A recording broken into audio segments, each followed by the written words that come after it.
Dinge passieren. Ja oder nein? Zwischen Lüge und Wahrheit gibt es ein Wettbewerb.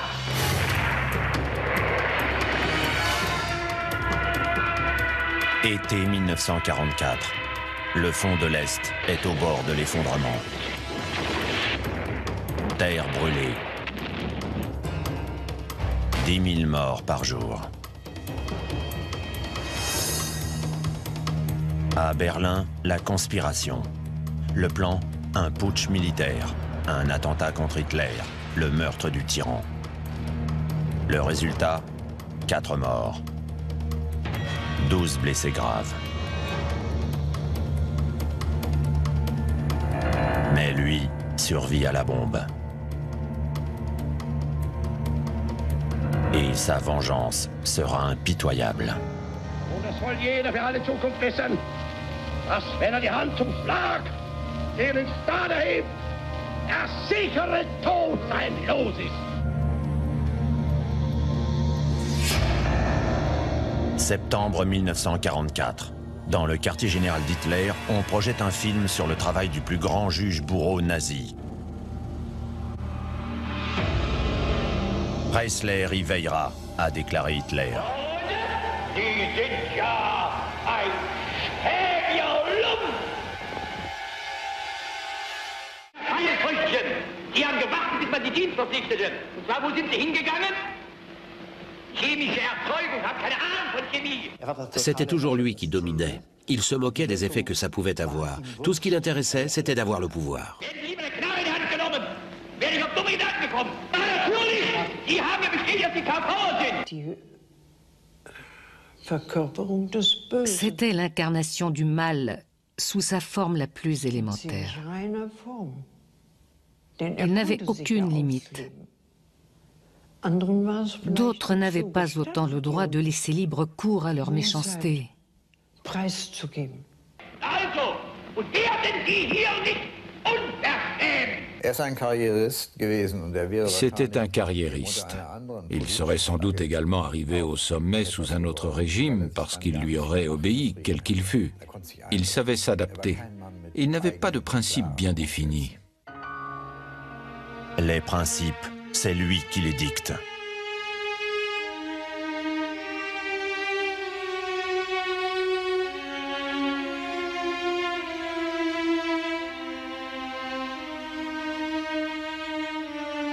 Le Führer veut qu'on l'aime.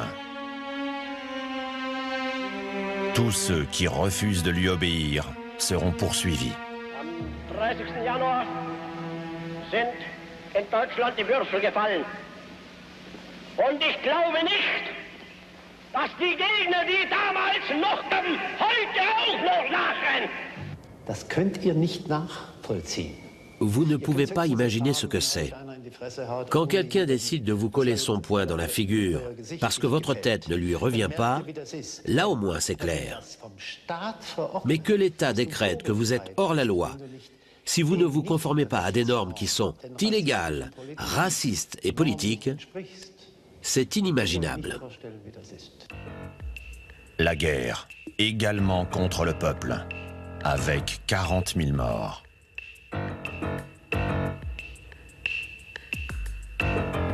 Une guerre dont ces magistrats assoiffés de sang sont les soldats sans pitié. Et dont cet homme est l'impitoyable général.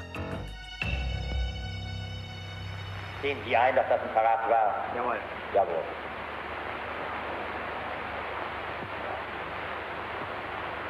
Wie erklären Sie sich, dass Sie dazu gekommen sind?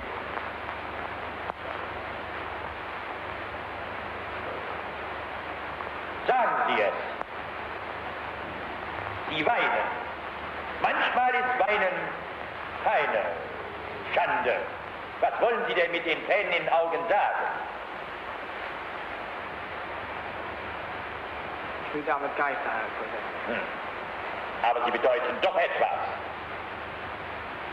Bedeuten sie, dass sie so etwas nochmal tun würden, wenn das Leben sie noch einmal so führen würde? Nein. Nein. Aber es gibt eben Fälle, wo es eine wirksame Reue nicht mehr gibt. Nous avions l'impression d'avoir affaire à un vicieux, à un sadique assoiffé de pouvoir. Voir les gens trembler de peur devant lui et les condamner à mort devait lui procurer un plaisir immense. Justitia, déesse de la justice, ennemie de la dictature. Violée par les exécuteurs dociles.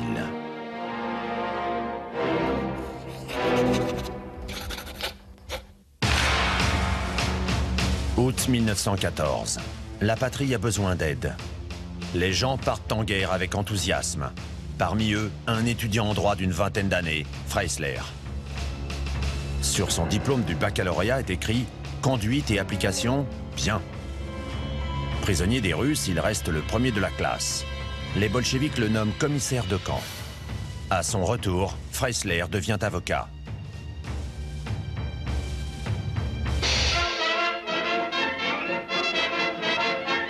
Une nouvelle Allemagne. Freisler n'aime pas ça. Pour lui, la démocratie est décadente.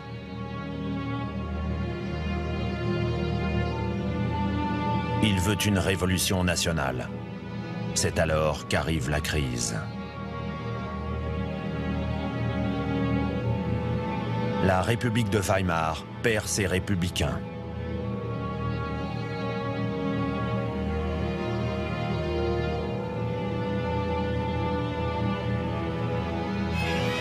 Depuis longtemps, Freisler est membre du Parti national-socialiste, où la bonne conduite et l'application sont des valeurs très appréciées. Au même titre que les conseils juridiques. Les procès ont commencé. Les gauchistes étaient poursuivis pour atteinte à l'ordre public et les membres du NSDAP et de la SA étaient également traduits en justice. Et régulièrement, c'était Roland Freisler, que nous appelions Roland le Fou Furieux, qui se chargeait de la défense de ces brutes de SA. À Kassel, sa ville natale, Freisler veut poursuivre sa carrière au sein du parti. L'avocat ne manque pas de travail.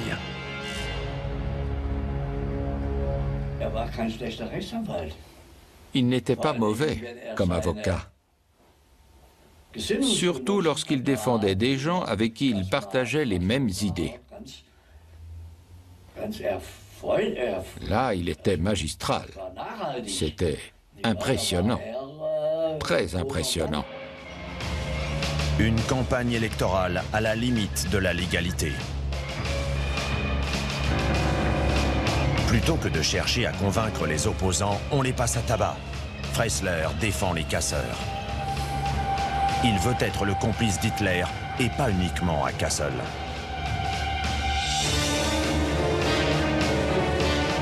« 1933, la prise du pouvoir. Dans la capitale et en province. Ce jour-là, Freisler a dit « Allons attaquer la mairie ». Ils sont entrés dans le bâtiment et ont accroché des croix gammées. Ils voulaient même occuper le tribunal supérieur du Land. C'était un magistrat. Et il voulait indiquer que les choses étaient sur le point de changer dans l'administration de la justice.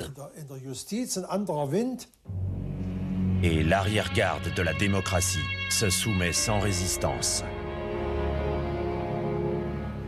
Es würde dem Sinn der nationalen Erhebung widersprechen, wollte die Regierung sich für ihre Maßnahmen von Fall zu Fall die Genehmigung des Reichstags erhandeln und erbitten. Le Reichstag réduit lui-même ses pouvoirs. L'Allemagne s'uniformise. Ses magistrats aussi.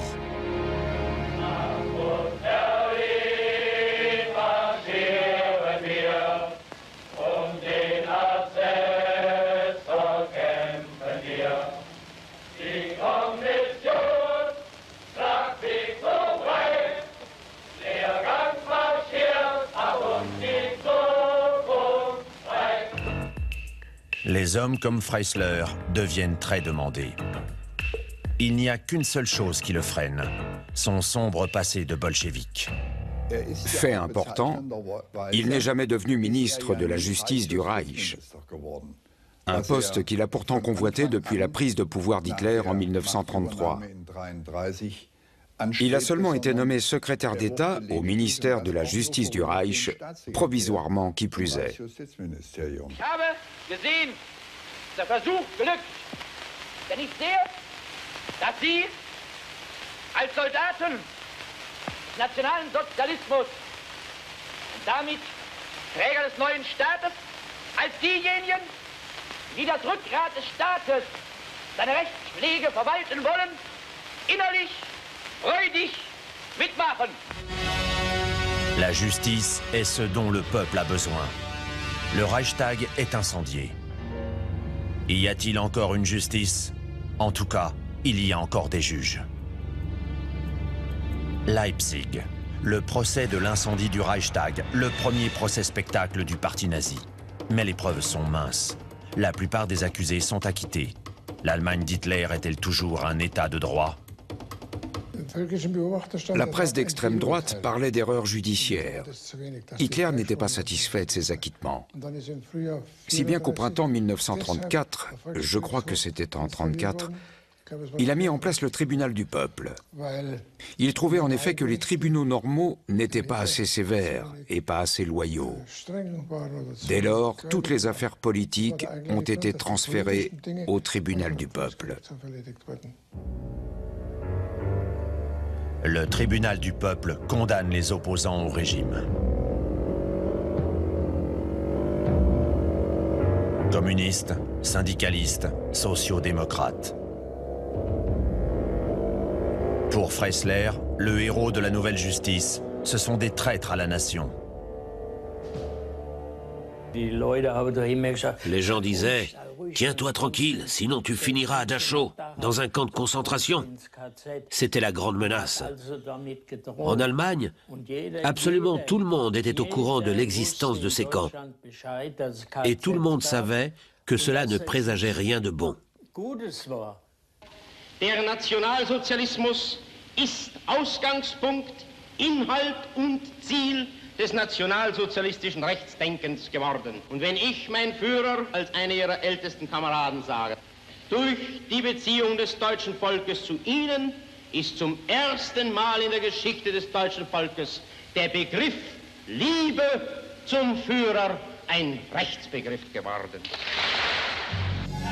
L'amour envers le Führer. Ceux qu'il aime le plus sont ses premières victimes. Les SA perdent leur chef. Vor ein rücksichtsloses und blutiges Zugreifen war vielleicht noch in der Lage, die Ausbreitung der Revolte zu ersticken. Wenn mir jemand einen Vorwurf entgegenhält, weshalb wir nicht die ordentlichen Gerichte zur Aburteilung herangezogen hätten, dann kann ich ihm nur sagen, in dieser Stunde war ich verantwortlich für das Schicksal der deutschen Nation und damit des deutschen Volkes oberster Gerichtsherr. C'est l'occasion de régler d'autres comptes. L'ancien chancelier du Reich, Schleicher, est un obstacle sur son chemin pour accéder au pouvoir absolu. Ils avaient l'ordre de tuer. On ne leur avait pas dit d'assassiner ma mère. Mais comme elle se trouvait dans la même pièce, c'était trop dangereux de la laisser en vie. Alors ils l'ont tout de suite abattue. C'était un témoin. En la supprimant, ils pouvaient raconter que mon père avait opposé de la résistance. En réalité, ils sont entrés, ils ont à peine demandé « Vous êtes le général von Schleicher ?» Et quand il a répondu « Oui », ils l'ont abattu.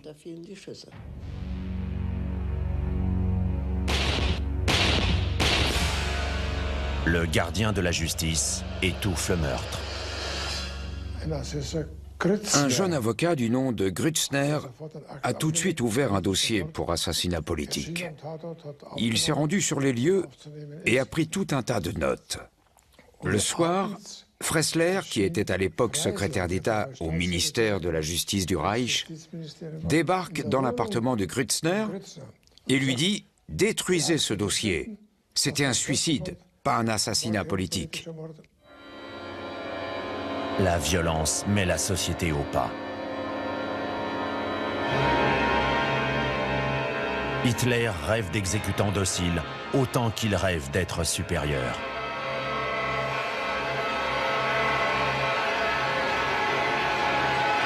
Culte teutonique et hystérie raciste. Ceux qui ne correspondent pas à cette image n'ont pas le droit de vivre, d'après le régime. Les malades mentaux sont alors diffamés, puis exterminés au nom de la loi. Toutes les créatures faibles périssent inévitablement dans la nature. Au cours de la dernière décennie, nous, les humains, n'avons cessé de pécher contre les lois de la sélection naturelle.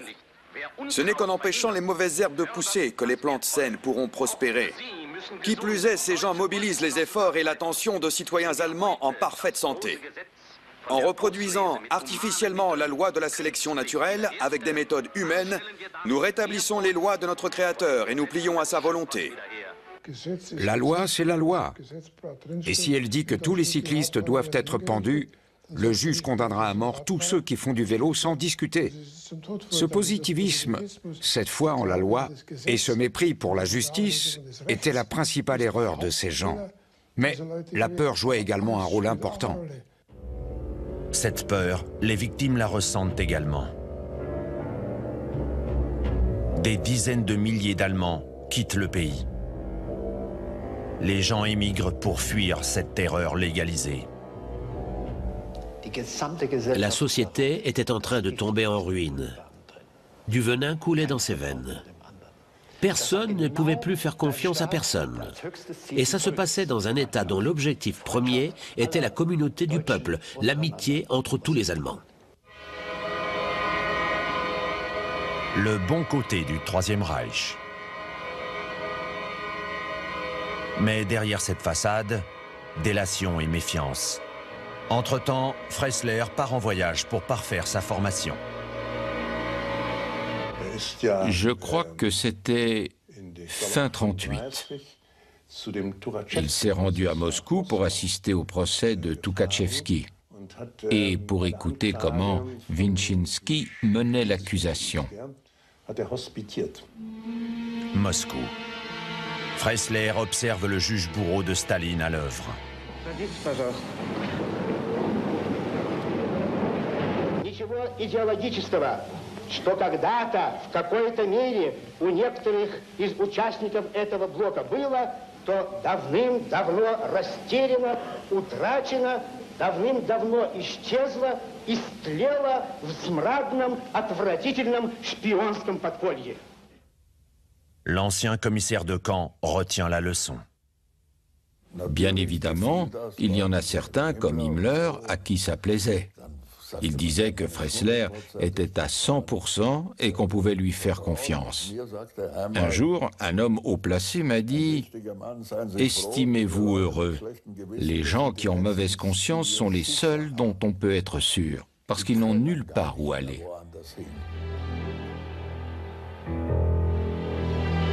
Été 1939. Tout semble normal.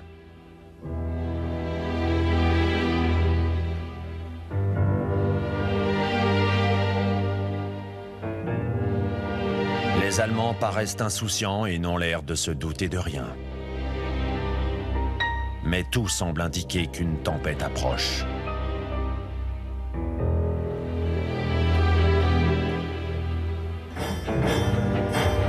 Il estime que le moment est venu. Le peuple a besoin de son espace vital.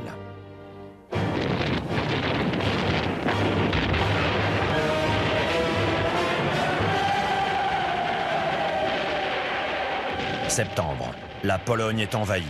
Le droit international est violé.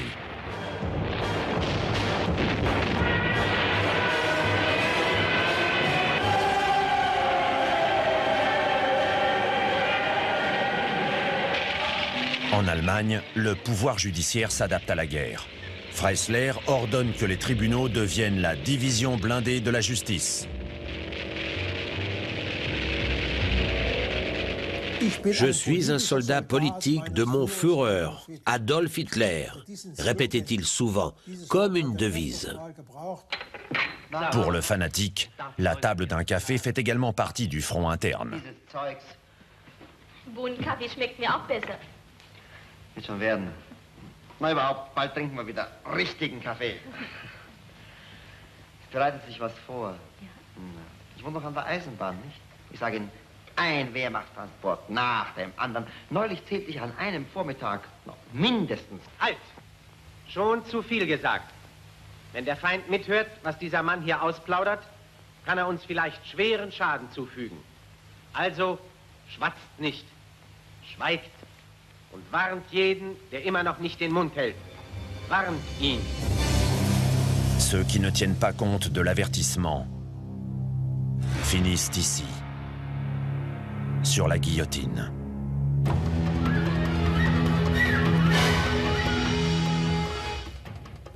La décapitation était une faveur. Seuls les traîtres se faisaient fusiller ou pendre. Mon cousin était résistant et il a été condamné à la décapitation. Les hommes qui l'ont conduit à l'échafaud lui ont dit « Nous ne pouvons rien y faire ». Il leur a répondu « Je ne suis pas à plaindre. Vous, vous l'êtes. Je prie pour vous ».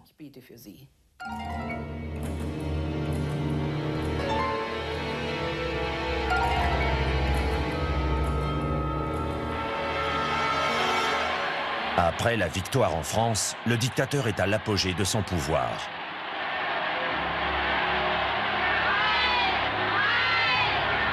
Le peuple, semble-t-il, est derrière lui.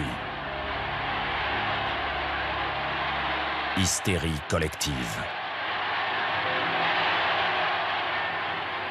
Mais tout le monde n'est pas infecté par cette dernière. La conspiration était un travail de longue haleine.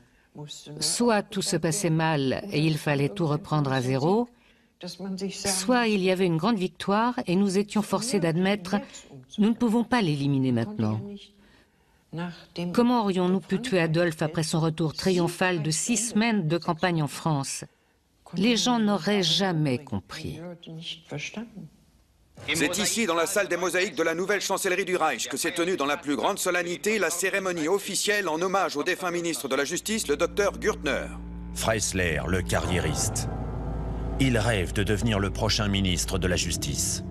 Cet ancien bolchevique, pas question, dit Hitler.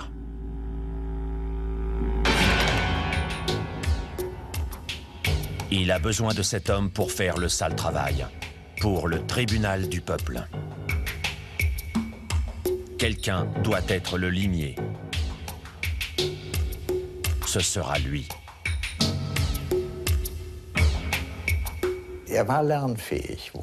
Il était capable d'apprendre, mais sa devise était « Tout ce qui n'est pas avec nous est contre nous »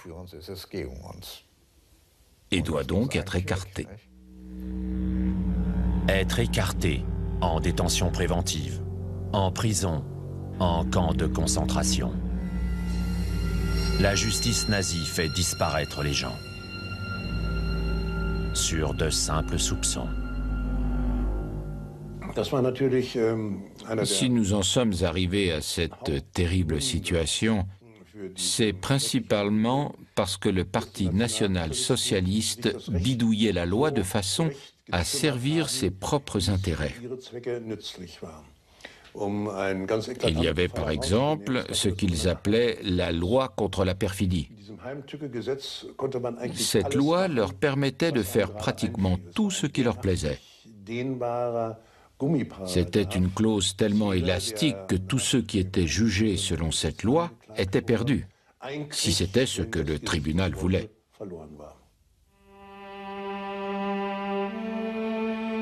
Perdus, comme les Juifs, depuis longtemps privés de leurs droits. Ceux qui sont restés vivent dangereusement. Ce sont des hors-la-loi.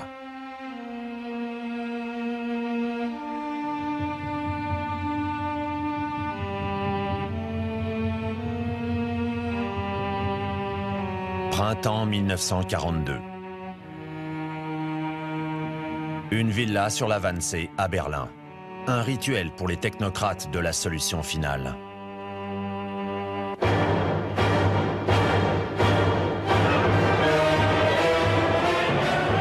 Parmi eux, Roland Freisler, le magistrat, l'antisémite, le juge bourreau. Meurtre au nom de la loi. Le meurtre de la justice. Le meurtre de l'humanité.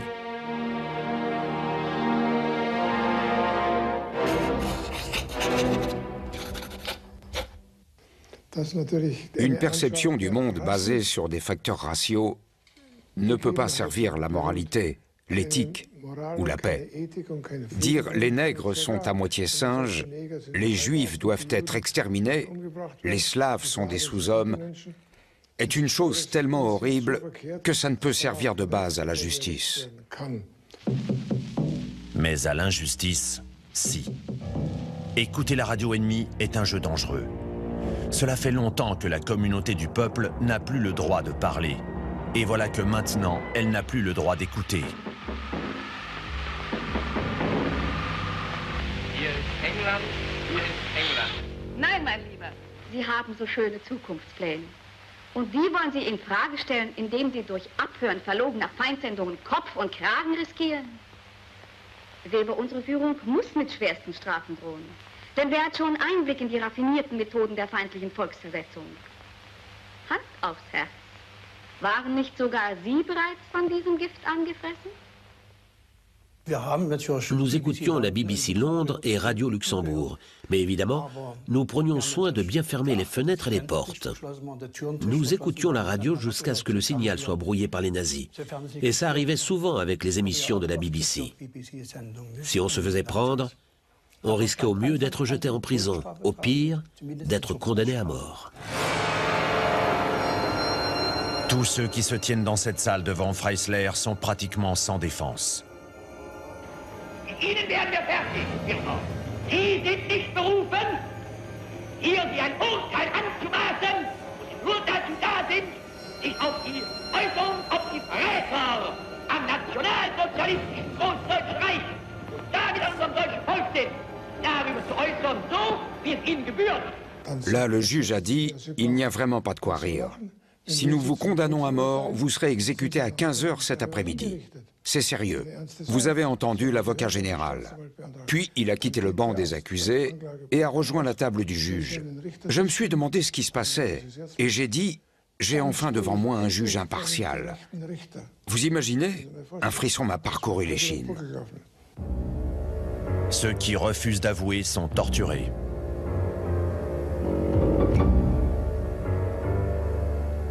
La Gestapo appelle ça des interrogatoires intensifs. J'ai été interrogé 77 fois. Il n'y a que 2 fois où on ne m'a pas frappé. J'ai récupéré le costume que portait mon mari. L'intérieur était maculé de sang. On était battus, cognés, mais pour certains c'était pire. Ils enfonçaient des choses sous leurs ongles. Je n'ose imaginer ce que c'était. Mais c'était le visage de la justice nazie.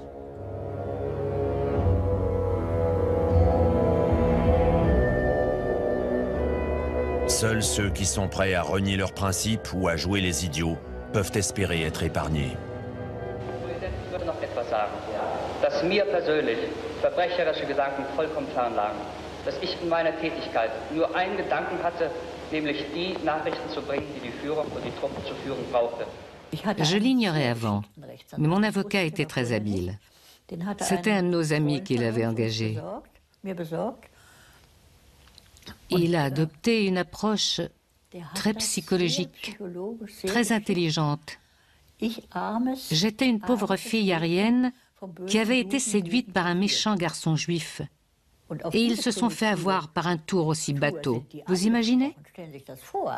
Im Namen des deutschen Volkes, das Wilhelm Kübab bewusst die Verräter unterstützt, lässt sich nicht zur Gewissheit erhärten. Ebenso wenig dass zersetzende Äußerungen in der Wehrmacht pflichtwidrig nicht gemeldet hätte. Er wird deshalb von diesen Vorwürfen freigesprochen. Mais un acquittement n'est pas toujours synonyme de liberté. Pendant qu'il était en train de rendre son verdict, quelqu'un s'est avancé derrière moi. Je ne pouvais pas voir qui c'était, juste qu'il était habillé en civil. Il m'a murmuré à l'oreille, « L'issue de ton procès n'a aucune importance. On t'emmène en camp de concentration. »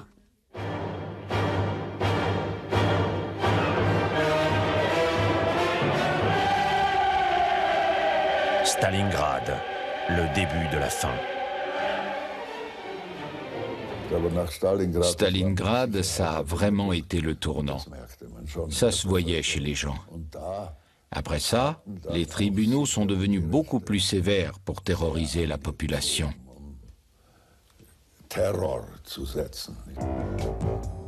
Seule une poignée de gens osent se rebeller. À Munich, des étudiants appellent à la résistance avec des tracts qui disent toute la vérité. On s'en doutait.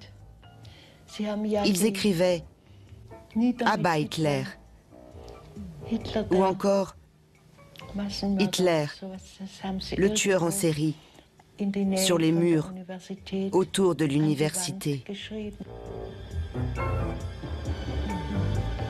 Des héros solitaires et un concierge allemand. La Rose Blanche est démasquée. La force de ce groupe, c'était qu'ils étaient amis. Parce qu'en fin de compte, les seules personnes à qui on pouvait se fier, c'étaient ses amis, pas les autres étudiants, ni même sa famille. Des sympathisants nazis parmi les étudiants participent aux arrestations.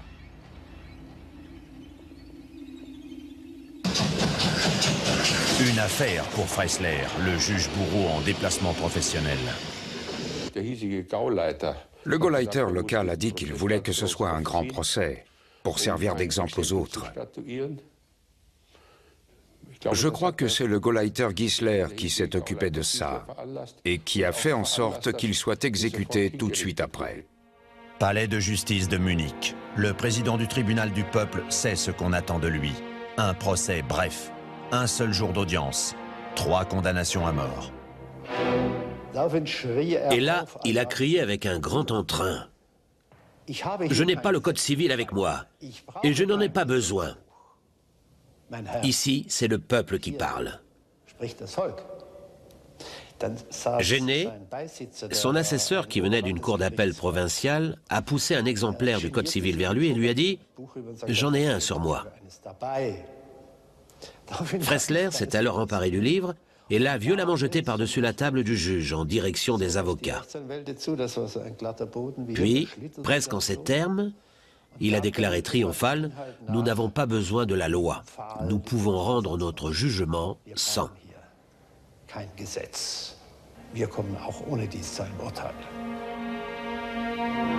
Munich, prison de Stadelheim. La sentence de Sophie Scholl, de son frère Hans et d'un ami à eux est prononcée dans la même journée. Und jetzt kommt das Tollste. Hier, ein englisches Fluchblatt. Aber nicht verraten. Im Vertrauen gesagt, seid froh, dass ihr nichts gehört habt. Das war ein furchtbarer Blödsinn. La propagande dicte ce qui est autorisé et ce qui est interdit. Aber da steht es doch schwarz auf weiß. Ja, schwarz ja, aber du lässt es dir weiß machen. Ich weiß zwar nicht, wie du London bekommst, aber was du bekommst, wenn du London bekommst, das weiß ich. Was dann? Kittchen. Kittchen. Sogar Zuchthaus. La vérité est même pire. Pour l'année 1944, on dénombre 2100 condamnations à mort. Plus de 6 par jour. Im Namen des deutschen Volkes, dafür werden Sie mit dem Tode bestraft. Lorsque le juge a annoncé à l'accusé qu'il était condamné à mort, sa mère, qui était assise au dernier rang, a poussé un tel cri de douleur que ça m'a glacé le sang. Elle hurlait, horrifiée, parce que son fils allait être exécuté. Le juge Fessler a dit froidement « Faites sortir cette dame et donnez-lui un verre d'eau. »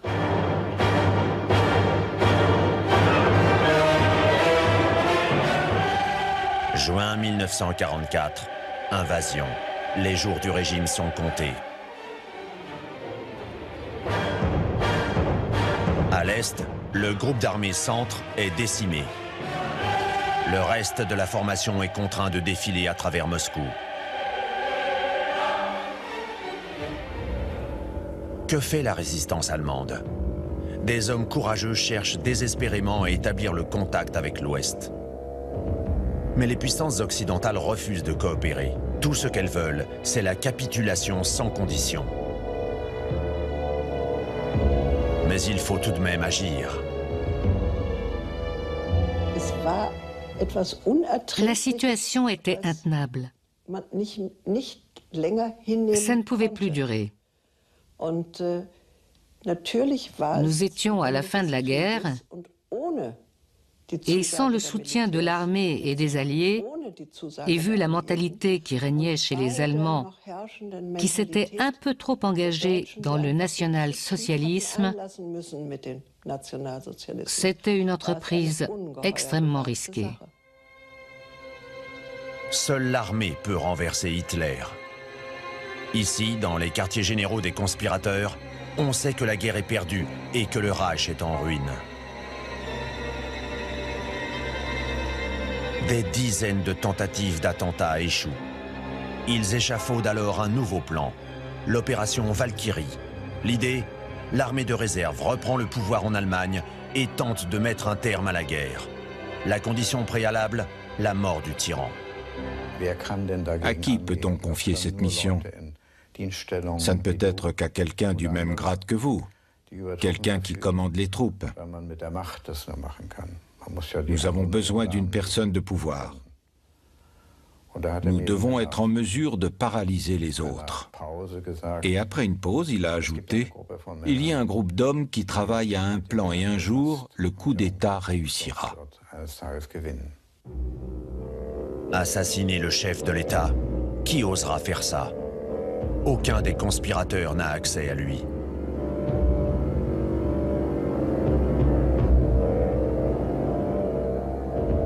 L'occasion finit par se présenter lorsque le comte von Stauffenberg est transféré au quartier général du Führer. Avant le 20 juillet, mon mari a dit « Si mon beau-frère Werner appelle et dit « C'est demain que ça se passe », on ne pourra plus revenir en arrière. » 20 juillet 1944, 12h30. Stauffenberg est avec Hitler. Le cours de l'histoire dépend de la position d'une mallette.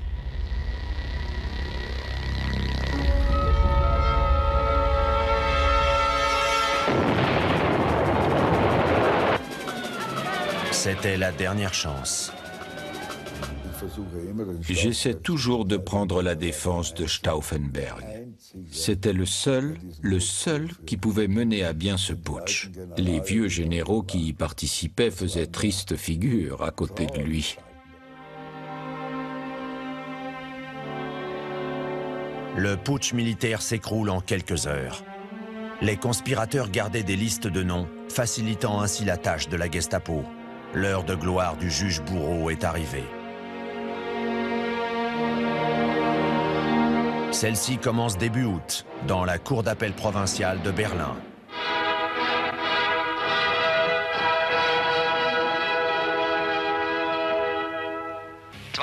Deux semaines après l'affaire, le tribunal du peuple s'apprête à juger 8 des conspirateurs qui ont été renvoyés de l'armée et qui ont pris part à l'attentat du 20 juillet.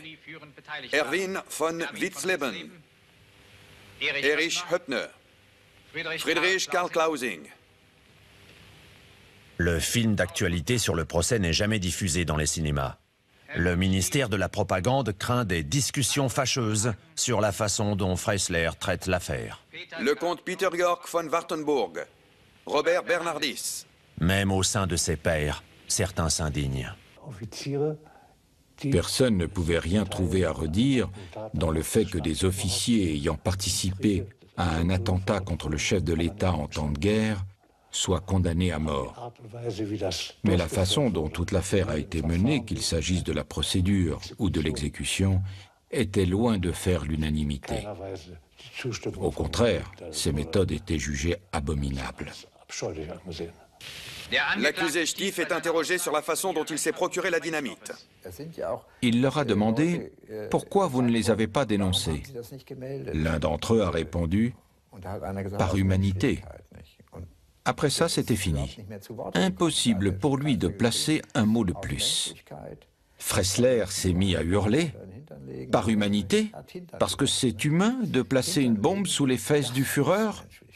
Oui, oui, il a bien dit « les fesses du Führer ». Puis il s'est lancé dans une violente diatribe et dit qu'il ne voulait plus rien avoir à faire avec lui.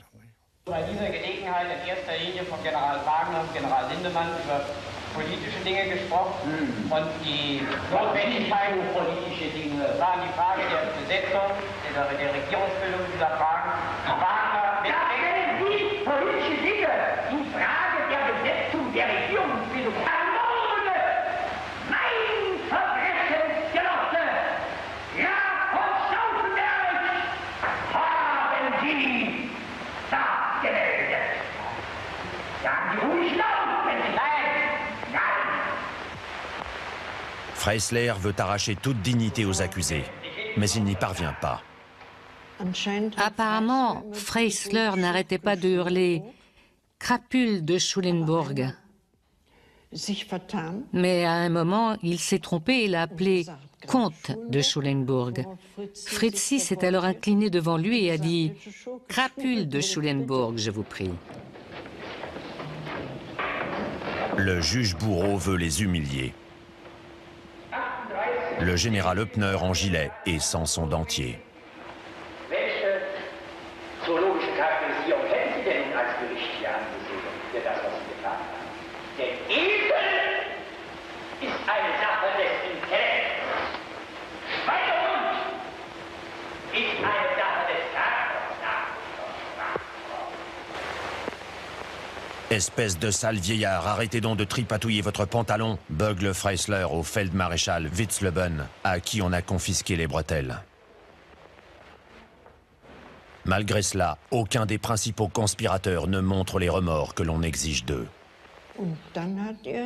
Et là, il a même dit « Nous avons pris cette initiative afin de préserver l'Allemagne d'une misère sans nom. »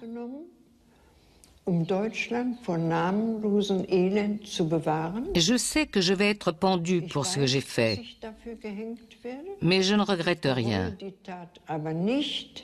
J'espère simplement qu'à un moment plus favorable, quelqu'un d'autre finira le travail. Sind Sie nicht auch gerade eingesetzt gewesen in Westpreußen? Jawohl. Aber nicht ein vielfaches Hin und Her, das Sie dem Nationalsozialismus zur Last legen. Wesentlichen gedacht an die vielen Morde. Morde? Die im Inland Sie sind ja ein schäbiger Lump! Brechen Sie unter der Gemeinheit! Ja oder nein? Zerbrechen Sie darunter? Herr Präsident, ja oder nein auf eine klare Antwort?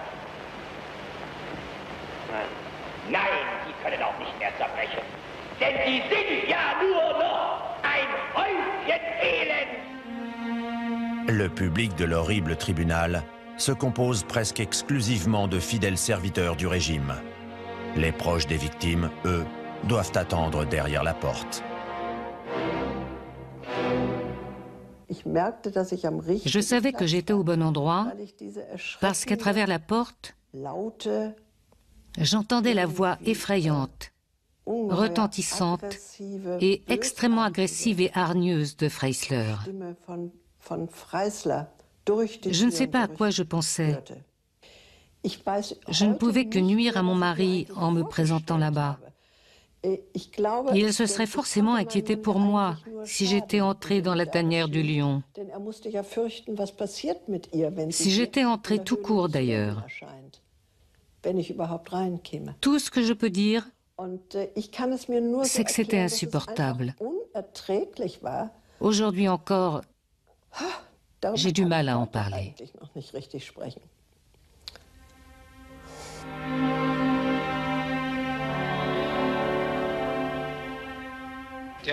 Le président du tribunal du peuple, le docteur Roland Freissler, a rendu son jugement. Pour s'être parjuré pour d'indignes motivations, les accusés sont condamnés à la pendaison pour haute trahison. La sentence sera appliquée 2 heures après l'annonce du verdict. Nous avons appris qu'ils avaient tous été conduits à l'échafaud. Ce jour-là, je me suis rendue à la prison de Plötzensee et j'ai demandé à un gardien ce qui était arrivé à ceux qui avaient été amenés dans l'après-midi. On m'a dit, ceux qui sont arrivés entre 3 et 4 heures sont tous morts.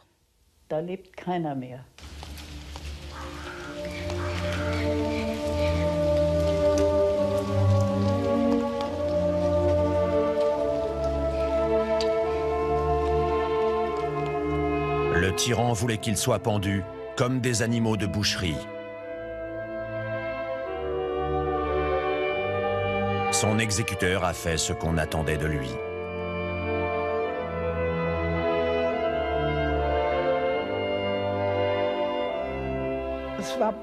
C'était presque une délivrance, parce que j'avais l'impression qu'il avait enfin échappé à cette terrible pression et aux atrocités de la Gestapo, et qu'il était auprès de Dieu.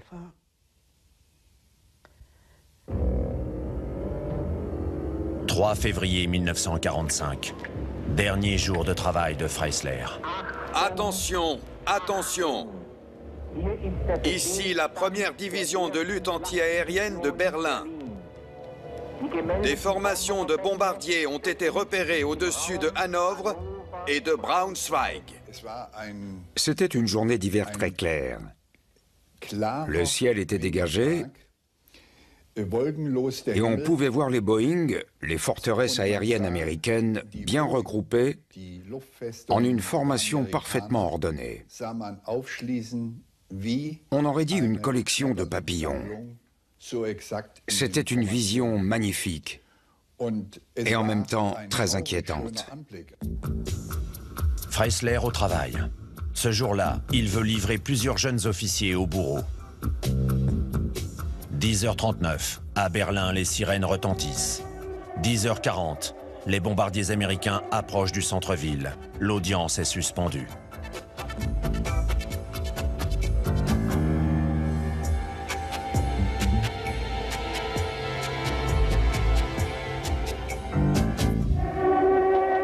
« 11h02.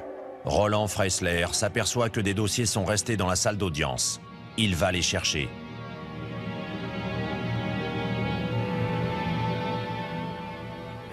Si ça avait été des bombes incendiaires, ça aurait été plus facile. Mais c'était des bombes explosives. Elles ont atterri directement dans la cave et ont explosé, provoquant l'effondrement du bâtiment.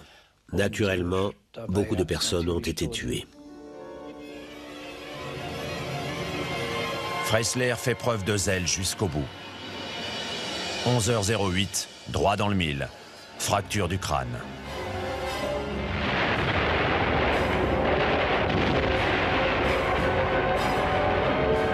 « 20 000 personnes périssent sous les bombes. Aucune d'entre elles ne méritait autant de mourir que le juge bourreau. » S'il n'avait pas péri ce jour-là, il se serait sans doute battu aux côtés d'Hitler jusqu'au bout et serait probablement mort avec lui. C'est possible. Je ne l'imagine pas en train d'essayer de se faire la malle. Ça ne lui ressemble pas.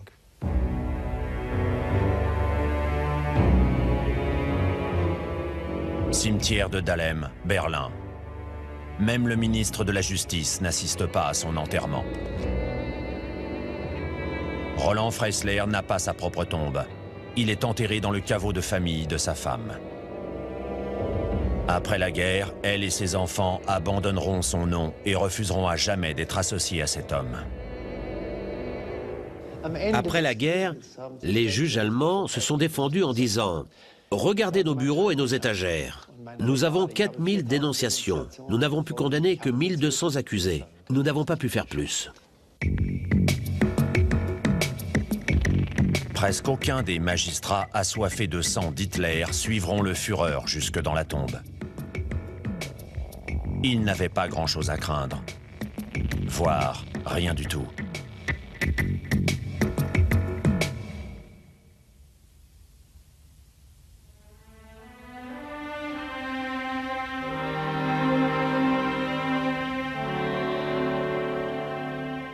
Sur les 258 juges et procureurs du tribunal du peuple, 95 ont retrouvé un poste dans le système judiciaire de la Bundesrepublik.